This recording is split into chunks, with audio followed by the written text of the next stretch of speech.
Yeah, I think we can get started. So, welcome everybody. Thanks for coming for my talk, Developer-Centered Security.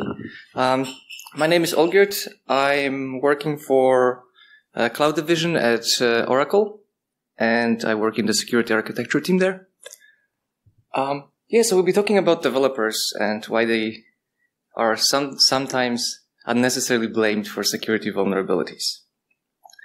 So what this talk is about. So in general, right, if we look at that, it's a usable security talk, right? And I'll explain what usable security is. More specifically, we are talking about usable security in context of developers and their APIs. And within that, we'll talk about some myths and changes to developer practice. The core is a bunch of real-life examples of software problems in there, and a bit of description of best practices. Okay, so usable security. So this is something that exists for probably last 20 years, and it's got much better. It's hard to describe 20 years of research in 5 minutes, but I'll try with this example. So you've seen that, right? And the older you are, the more likely you've seen that particular one.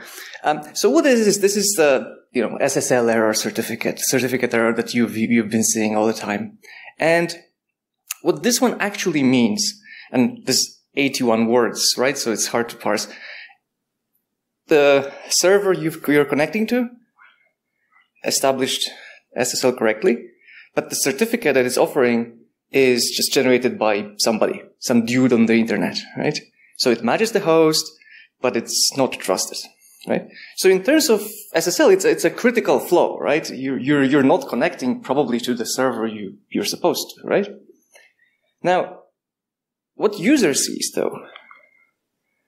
Okay, so they say it was issued by a company you have not chosen to trust.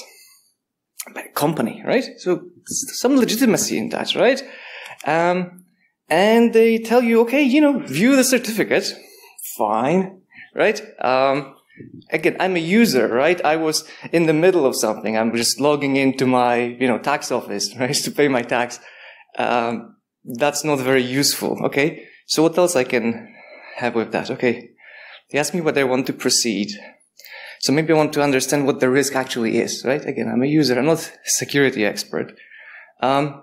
Okay, it cannot be viewed or changed by others. That's reassuring, right? Of course, it's a lie, right? It's what they mean, right? Is that it's encrypted. And it cannot be viewed or changed by others, right? Unless that others is the one who planted this certificate, right, on a fake server that you're connecting to, right? And amusingly, they give you what's good about it, right? Oh, the certificate has a valid name, right? So it's untrusted, but with a proper name, and the date is fine, right? It's why is this information useful to the user? So, it's not an error. It's kind of like a warning, right? The icon says so. So it's out of 3 things, 1 is kind of a warning. Yeah, I guess so, right? This looks like some computer problem, right? It's not a security risk. As a user, I interpret it this way, right? So the problem is that somebody who's designing the system, this is the TLS or SSL flow they are working on. And this is what they implemented this application for. But the real system is this, right? The real system is a system that involves a user in the middle. And they present a dialogue to the user, and they expect user to make a decision. They inform user about how to make that decision. And if user makes a wrong decision, the system fails. So this is really the system that we should be implementing for. And because they were not, they just giving very wrong, misleading, confusing information to the user. It's a failure to the entire system, right? It's most likely that somebody will break TLS or SSL through that by just putting wrong certificates, and 9 out of 10 users will accept it rather than trying to break crypto or something, right? So we got better. So this is modern equivalent of the same error. And it says, it's 20 words, right? And it says, hey, attackers are stealing your credit cards, right? It's better, right? And it doesn't say like how to proceed, choose, right? It's say, hey, go back to safety. It's not a dialogue asking user to do something. It's more like a status, right? Say, hey, this website doesn't work, right? There's a security problem, right? Just like, there is no obvious path for user to continue, right? It's more like, there's this error. It doesn't work. So in summary, what usable security is, like users are part of the system, and the system design should include that. Should be designed for users, like not involving them if you don't have to, right? Why delegate your security problems to users? Have secure defaults, clear and transparent information, right? So developers, right? They are humans too. So the point I'm trying to make during this presentation is that we take this wrong view when we design things for developers to consume, like APIs and documentation, various specs as the case. We think about those things and, developers take that and implement an application. But it's really, again, developers part of that, right? How well they will understand it, how well they will process what you're offering them has an impact, right? And developers will have their own biases, their own experience from maybe previously doing something similar, their organization, the culture they are in, the support they are getting, right? So this is really the system. So just like with users, we should include developers in the mix. Now, who are those developers and what do they do? And security people sometimes have this wrong idea about who developers are, right? So they think we have this like professional, skilled engineers who are career people who write code for a living, right? But sometimes we just have people like doing random stuff, right? We have like kids coding. We have people doing coding like on a side. They are doing some quick integration, right? And they are like doing some quick mobile apps or, joining two things together, right? They may be like working in IT, but doing some coding in the middle, right? But even with professional developers, we have this bias of, okay, we have these developers, they code, right? But we have like testers and build people and package people and deployment and operations. These are all like special skills and special skill sets, right? Well, nope. We have everybody coding now, right? So all of those things that we used to have special professions for, it's like another flavor of coding, right? And if you're lucky, you may have a team where you have people who were previously doing those things, and now we're told, hey, now you're not testing things, you're developing tests. You're not an administrator now, you're writing your ops automation, right? So either you start coding or, we find somebody else in your place. Or it was this original developer who was writing this thing that say, okay, when you finish doing your Java development, do some Scala for our Gradle integration test, write some Docker file, maybe some Gradle on the side, and do the Terraform manifest and maybe implement some Python to like monitor the application, right? So those developers are like spread thinly over those multiple technologies, right? So it's not like they will have time to go and like investigate every single detail, right? Another thing that changed recently is how many, how we actually code. We used to code, it was a like language specific thing, like you know the language, you implement your logic in a language. Now it's more like you're just integrating components. That language becomes a glue for those components that you integrate, right? So if you ever like coded in Node.js, right, you know what I'm talking about, right? So we have like more and more open source, or not even open source components. They are like super easy to get. You press, put one line and you have a component. Download it, installed, add it to your build manifest. Great, right?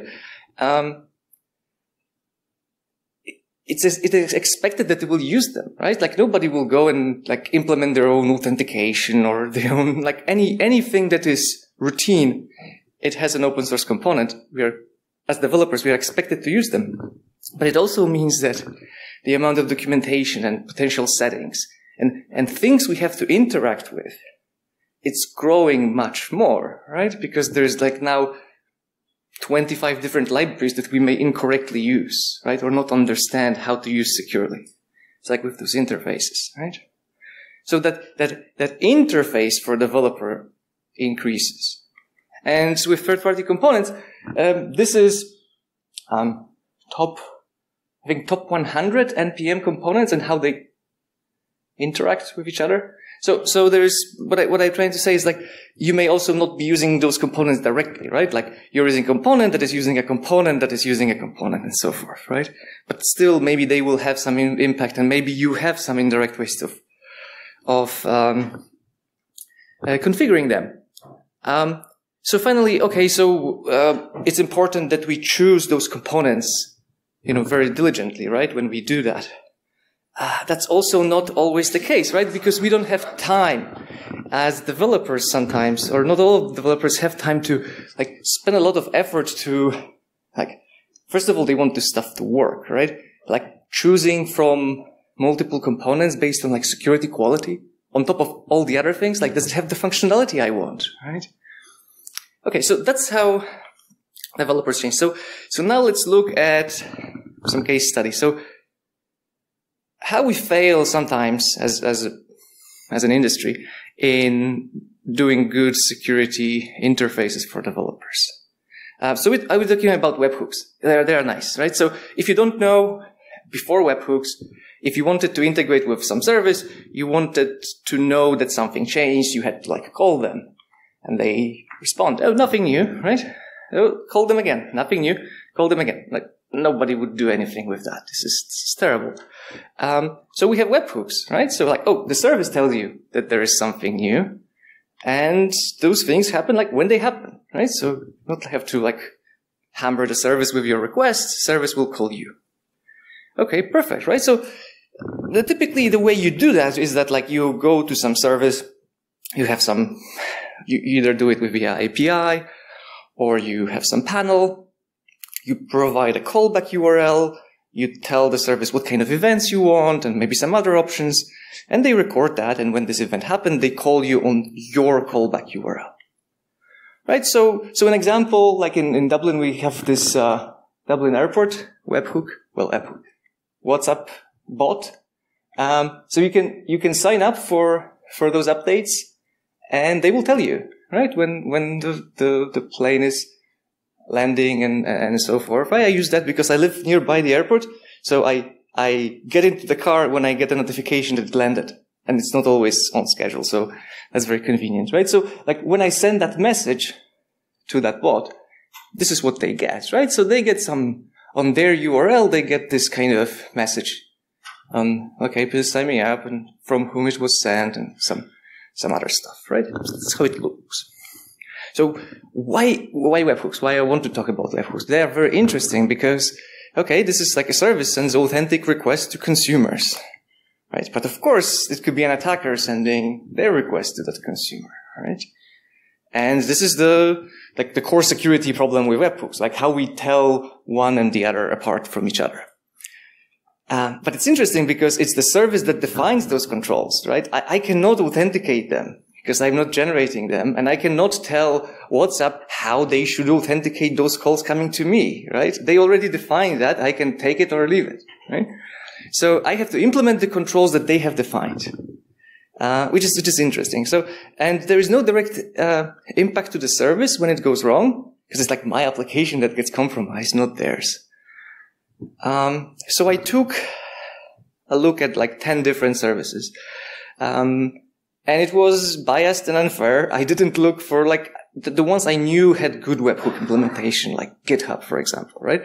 I look at those that I was expecting to find some problems. So we look at API and documentation and so code samples and so forth. Okay. So first approach to how to tell service and not service from each other, right? Some services publish list of IP addresses that they will send you webhooks from, right? On their website.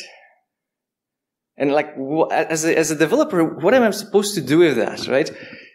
Okay, I have to take it literally from that HTML, right? And paste it somewhere in like a config file in my code, right? But they don't tell me like when this will change, or will it ever change? If I start restricting and they change, my application is broken. The moment it gets broken, I will remove that piece of code and never turn it on again, right? Because my application has to work. So this is very unusable, right? And not mentioning this is a pretty poor mechanism, right? I can be running my server behind proxies, on shared infrastructure. I may have multiple services connecting to me, like, and dealing with IP addresses is kind of difficult there, right? So another one, and I will not name them, right? There's no point. Another one gives literally that piece of advice, right? So do a DNS lookup. So we will have those IP addresses that we will send these messages from behind that DNS, so you can dynamically check them, right? Rather than taking them from the website. Okay. So should I implement it on like every call I'm getting? Like how often this will change? Can I cache it for a day? They don't tell me. Should I like manually do that and like wait things go wrong and then manually do it again? Again, I don't know how to build a system using something like this, right? It's very shallow as a tool, right? It doesn't help a lot. And of course, now I am relying on that list of addresses being delivered to me via plaintext channel, right? Because the DNS, I don't know that DNS request is coming from them, right? So if I integrate that, I was probably actually better off with that page if it was on HTTPS and taking the addresses from there than from this. Okay. So TLS, right? So, okay, network address is one thing. TLS, right? We want this communication to be encrypted, of course, right? In their documentation, only 20% of the 10 I was looking at actually recommend in any form using TLS. And like examples, so like documentation is riddled with HTTP URLs, right? Callback URLs, right? Because it's my TLS that I have to have, right? Because they are sending it to me. And all the examples are like HTTP. Screenshots are HTTP. That's very bad. As a developer, I'm getting primed with, oh, this can be over HTTP. It's fine, right? The documentation says so, right? They don't recommend it. They don't say it's safe, but they don't say it's unsafe either, right? And they give me all these HTTP examples. Sample code, right? So you have like a Node.js sample code for webhooks, which is great. I can just download it and build my webhook handler on top of that. But again, that sample code that they give me uses plaintext, uses HTTP. That's pretty bad. Okay. None of them enforces TLS. So none of them will say, hey, your endpoint has to be HTTPS. Zero does that, right? But they clearly understand the risk because like on their side, when they have their endpoint that I am calling as an API, of course, they only do HTTPS. They don't give me choice, like call me on HTTP or HTTPS, right? But with webhooks, they don't, right? If we have more time, we can discuss. It's a balancing act, right? It's sometimes, well, it used to be difficult for somebody to just like enable HTTPS endpoints, right? But none of them enforces that in any way, right? So every time I can just go and have HTTP endpoint. Okay, so like, but the real thing and the more important one is like authentication, right? So I want to know, and we know, like, we want to do it over encrypted channel, fine, right? We probably don't want to do network address thing, fine. So we want to find out that there's some proof that the request I'm getting is authentic. It's actually coming from the service, right? Which is what authentication does, right? So the authentic request will have some verifiable proof, and the malicious ones will have no proof, and I can tell them apart by that, right? It could be like a secret, a token, whatever, right? Signature. 5 out of 10 don't offer any authentication, so, well, I take it or leave it. They give me that IP address option. From the other 5 that do any authentication, 1 does the secret URL option, 1 does basic auth, and 3 do HMAC. So I will not talk about basic auth, because like you all know about these problems, so that's boring. So let's talk about the secret URL. Piece of service documentation. As a best practice, provide a callback URL that's not guessable and make sure that you can easily change it. Like something like this, right? So the idea behind this is that my callback URL has some part, there's some component that is not guessable, right? So an attacker who's making a call will not know that callback URL, so they will not be able to make a call to me, right? They can call my server, but they don't know the path, right? For example, right? Or I can have a parameter. Okay, that's really like a static secret, right? It's security-wise, it's equivalent to basic auth, right? Okay, but imagine like I'm a developer, I'm not a security person, and I'm just doing this on the side. So it's a best practice. Like, it's very confusing, right? So like, if I don't do it, am I insecure or not, right? Again, I'm reading that in the middle of something. I'm just trying to make things work. And it's very unclear whether this is something important for security or not. It's like some best practice, right? And it's supposed to be not guessable. Like, is this not guessable? Like, they don't tell you what it means to be not guessable. This looks pretty not guessable. Would you consider this to be like secure? And like, easily change it. Why? Why and when? Like, again, they don't go further with that. So this is also confusing. Should I be changing that regularly, or like, when would I change it? Right? And most importantly, like, URLs are terrible secrets. Because now, if I have a password, right, in my code, I'm handling password in my system. I know it's a password, right, or a secret, or a key. So there would be, developers would be primed to like treat it with respect. But now there's this URL, right? Like somebody else may be setting the URL, somebody may be implementing an application. This is unclear whether or not this is something they should be handling correctly, right? They are handling URL, but that URL is a secret, right? They may mishandle that. So finally, the last ones are doing HMAC. Sorry, I have 45. Oh, it's 45 minutes talk? Yeah. 45 minutes. Okay. So I still have 20 minutes, right? Okay. Sorry. HMAC. So free do HMAC, right? So if you know what HMAC is, if you don't, very quickly, you take some piece of text, or data, you add a key that you know, and the verifier knows, and you hash them together, right? So you just append one with another, and you hash them, right? In the simplest form, right? And you send that over the channel. So you send the data, and you send that hash of that data with the key, but you never send the key. So somebody who has the key can repeat the process and compare that the thing that they got is the same as the one they generated. So it's pretty neat, right? Because like you don't have to transfer the key every time, right? So like if I got my HMAC, it only works for that piece of data, right? It doesn't work for any other data. If I add a timestamp, it's decent, right? Okay, but like as a developer, right? I may be busy. I may not understand, right? It adds a bit of additional problems to my code. Now I have to do some hash functions and stuff. And like maybe I'm busy. So the code looks very similar to me if it's not having that verification. Everything still works, right? I just removed that piece from my side, and it still works. Nothing breaks, right? If I stop authenticating outgoing calls to the service, of course they will just reject them, right?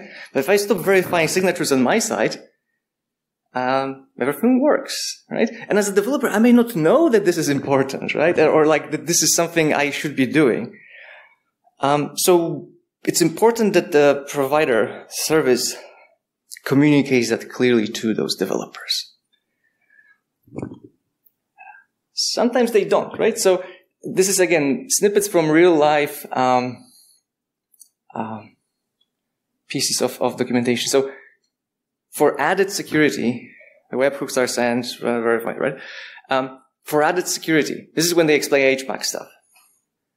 Okay, so I have to do this complicated thing with hash functions and keys. And this is for added security. So it's kind of secure by default. This is some added security. Do I need that added security that they are talking about? Maybe not. So maybe I can skip that, right? It's like, it's 4 o'clock, right? And I have to go back home. So maybe I don't need that added security. I'll go back to it tomorrow. Of course, I not remember about that, right? Or the service can optionally sign the webhook event, right? So like you have to turn that thing on in the service to like authenticate outgoing calls in your configuration. But it's optional. They can optionally sign it. Again, why? Why just not to make it default? Again, this is very confusing, right? So now we are asking user, we're telling them that there's this HMAC thing, but we are not explaining clearly that this is something they should be totally doing. So a couple of other things. So key generation. For HMAC, I have to generate a key, right? And this HMAC is as secure as the key that I have. If my key is, easy to guess, somebody can just manufacture the signatures and send them. Just one service provides a sample of like how to properly generate HMAC, like randomly and so on, like that key. None does it for a customer, right? Which could be super cool, right? Like, okay, they know how to generate correct key. They can just give you that key, say, hey, we will be sending you those webhooks signed with this key. Just use that. Some have web UI screenshots with key that is like a word, or have docs with a key that is like foobar. So again, as a developer who doesn't know much about security, I am not primed to think that this is something that I should generate as like a 128-bit random number, right? No, they have a password, right, or a word, so I can use that, right? Because again, they don't tell me. Some reuse API key, so the key that you're supposed to use to send outgoing request in like authorization header is also used by them to sign that. That's it's a bad practice, because now I have to handle that key that allows me to control that service in the same place. Maybe this is like different endpoints. Now I have to handle it in more places. It makes it more likely that I will misuse it. Nobody does public key signatures, right? Which would be super cool, because then the only thing I have to handle is a public key to verify. So I don't have a private key that somebody, if I lose it, I can put it on Facebook, right? Nobody cares, right? It's a public key that I use to verify things. And I don't have to handle private key, and I don't need that private key for anything. Right, so code samples, again, there's boilerplate application for webhook handler that is just not implementing HMAC verification even though they send it, right? So that the sample code doesn't do that. Some sample codes will have hard-coded key, right? Which is, again, terrible thing to have, especially if you're now storing this code in your code repository and so forth.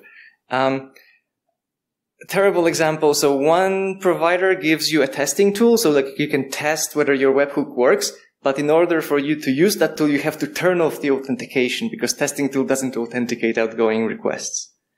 So imagine like, oh, something is wrong and you get called in the middle of the night. So you run the testing tool. Oh, you turn off authentication, right? Probably like comment it out in your Node script. You never turn it on again. Because it's like, oh, you solved your problem, right? The thing started working again. The testing tool forced you to do something insecure, right? This is bad. Yeah, so with all of that, like, let's think of like day in the life of a developer who's implementing that webhook. So they go and register their webhook, right, on the service. They find out about it, right? They find some sample code. They may deal with network address, whether or not to do that. They may encounter that.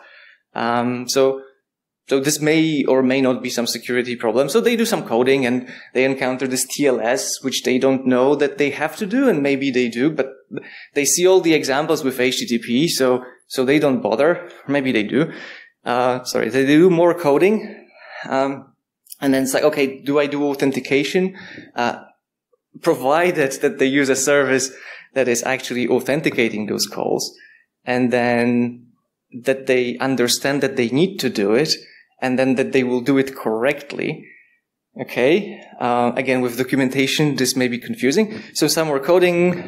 Okay. So if it's an HMAC, maybe they have to think about how to do it, test it, handle the key somehow, and they will do some coding and testing, right? So pretty many things, right, that the developer has to do in order to implement webhooks. And all of those points are when they can get into trap of doing something insecure. And the provider is not helping sometimes with like bad design, insecure defaults, and bad documentation, right? And that developer is not doing that. This is not the only thing that they do, right? On that day, they may be, fixing some UI bug and updating Docker file and dealing with some database issue, doing that thing, and like maybe setting yet another webhook, right, for integration with a different service that has completely different documentation and different defaults and different examples, right? Okay, so with webhooks, what are the best practices? What we can learn from that? So first of all, like avoid lazy security controls. Right? If so my appeal is to people who are in security industry who like have influence on that, right? Control how people do interfaces or building those interfaces. So avoid lazy security controls. What is lazy security control? Like not implementing authentication and giving people a list of IP addresses. This is lazy, right? Like, oh, I did nothing. It's like you do the thing, which is not modern security thing. So no, don't do network. So this is like a general guidance, and this is how it would work for webhooks, right? So like, no, don't do network controls. Now, you may provide that list of IP addresses because, like, for example, some enterprises may be interested to like admit certain traffic on their like boundary firewall, right? So this is still useful as a defense in depth, right? So some people may ask you, what are your IP addresses? But when you do that, like deliver them via API, right? So I can just call and get like list of addresses valid now for me over encrypted channel, that I can trust. And be clear about schedule. So if I'm implementing any controls, like I know when they will change, maybe like overlap them, add them earlier, right? So I know that, like, so tell them like, okay, if you check them once a week, you will be fine, right? Because we will never turn them on, like turn them off with shorter heads up. Okay. So explain risks clearly. So for webhooks, like, explain plaintext communication, why it's wrong, right? They don't do that. Like maybe 2 does recommend HTTPS. So explain them like, you totally don't do this, right? This is wrong. You should be using TLS. Explain why authentication is maker or breaker of security for your webhook, right? It's not like added security thing or best practice. It's secure or insecure. Talk about key strength and how to generate it correctly. Do not provide insecure options.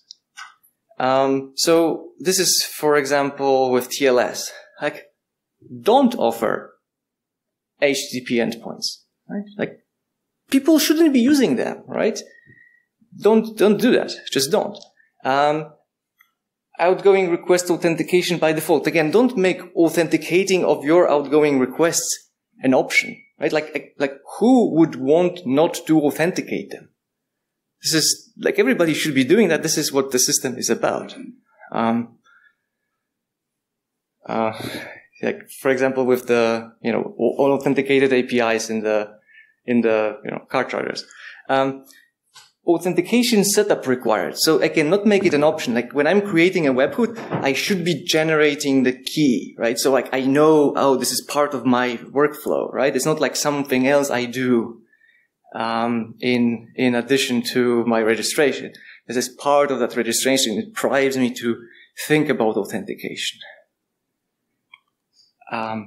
Don't delegate security tasks. If you can do something in your platform, like do it.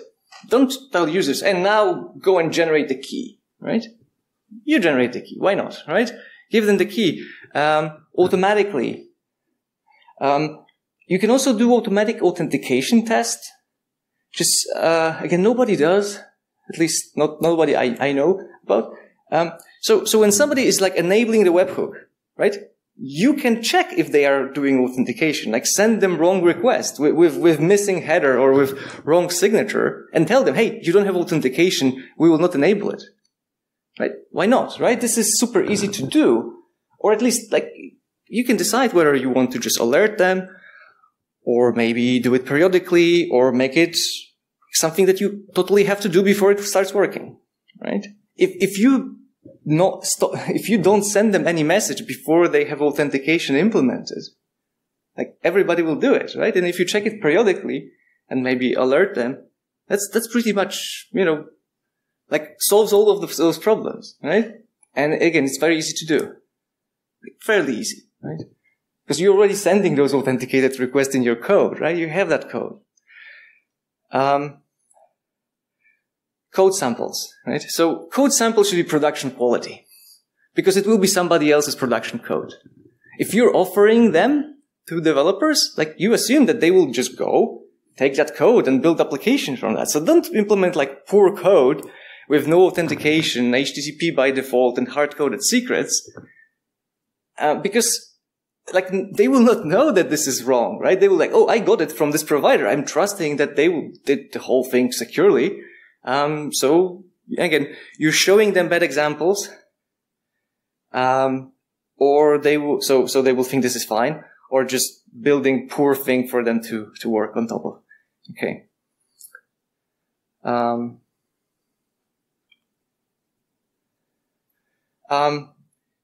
Isolated transparent debugging. So this is interesting. So, the reason why many of those don't have those webhooks authenticated or doing HTTPS is because like people want to just, test things, right? And they don't want to generate certificate and not those things. Okay. But this can be still done, right? You can do it. You can be smart about it. You can have like, this is testing mode, right? Like we will never send any production data on that webhook, right? Or like, depends on the application, what this will, how this will look like. But they can clearly have like a debug mode that is not connected to any real data that they can play with. And this is when they can disable TLS or, maybe don't do authentication.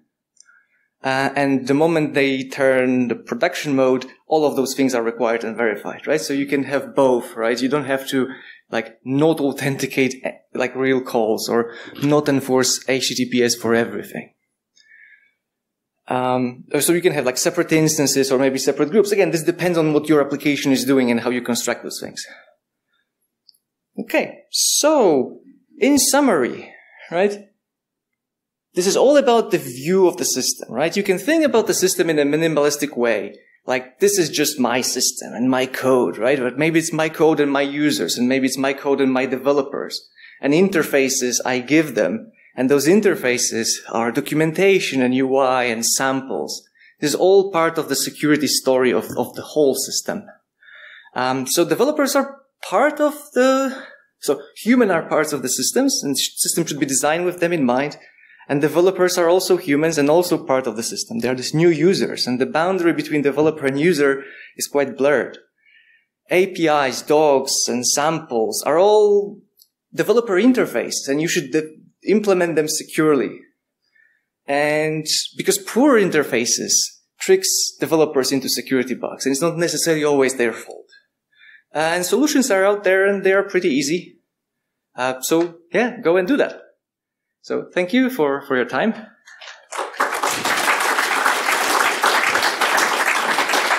And we have a couple of minutes for questions.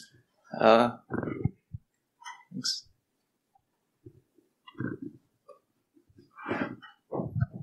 Thank you. Great show.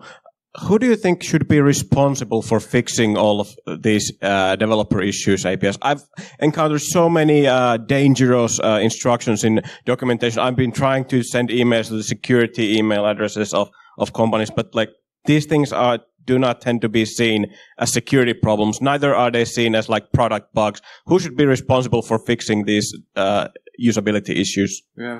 Yeah, I think they should have CVE records, right? but really, right? This is like if I have a sample that is missing security control, it's a vulnerability, right? And yeah, I think this should be part of the release, right? So it's more, you know, so I work in software industry, right? So I work in the process of developing code. So I have this view of like, what is the release, right? So the release of the software is release of everything. It's release of my software and my APIs and my documentation and my samples.